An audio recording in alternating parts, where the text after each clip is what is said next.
کوئی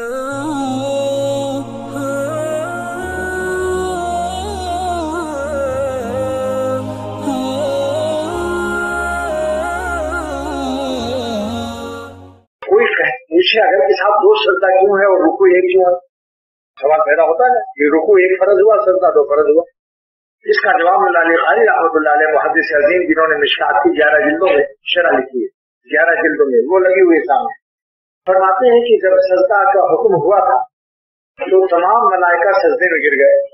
جب اللہ تعالیٰ نے فرمایا کہ اللہ کو سب کے سب تم سجدہ کرو، حضرت آدم علیہ السلام کو تحریمی اکرامی سجدہ کرو، وہ عبادتی نہیں تھا، اللہ کا حکم تھا کہ حضرت آدم علیہ السلام کو تعظیم سجدہ کرو، لہذا تمام ملائکہ نے حکم سمجھ کر سجدہ کر لیا۔ لیکن جب سجدے سے سر اٹھایا تو دیکھا کہ ایک شخص ہے جس نے سجدہ نہیں کیا۔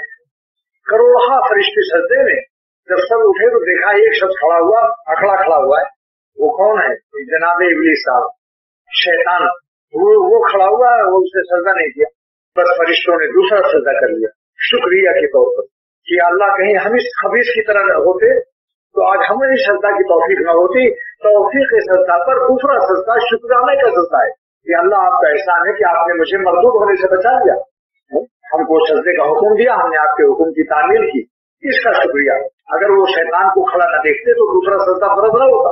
دوسرا سجدہ فرض ہونے کا یہ پہلا سجدہ تعمیل امر ہے اور دوسرا سجدہ تعمیل شکر ہے کہ آپ کا احسان و کرم ہے کہ آپ نے ہم کو دو سجدہ دے۔ تو دو سجدہ، اگر کوئی پوچھے کہ صاحب نماز میں دو سجدہ کیوں ہے، رکوع ایک کیوں ہے، تو اس کا جواب اللہ علیہ قاری رحمۃ اللہ علیہ نے کیا دیا کہ جب تمام حکم ہوا حضرت آدم علیہ السلام کو تعظیم سجدہ کرو تو سب فرشتے سجدے میں گر گئے، لیکن جب سر اٹھایا تو دیکھا شیطان نے سجدہ نہیں کیا اور وہ مردود ہو رہا ہے، اس پر ڈانٹ پڑ رہی، لہذا شکریہ میں دوسرا سجدہ کر لیا ملائکہ نے۔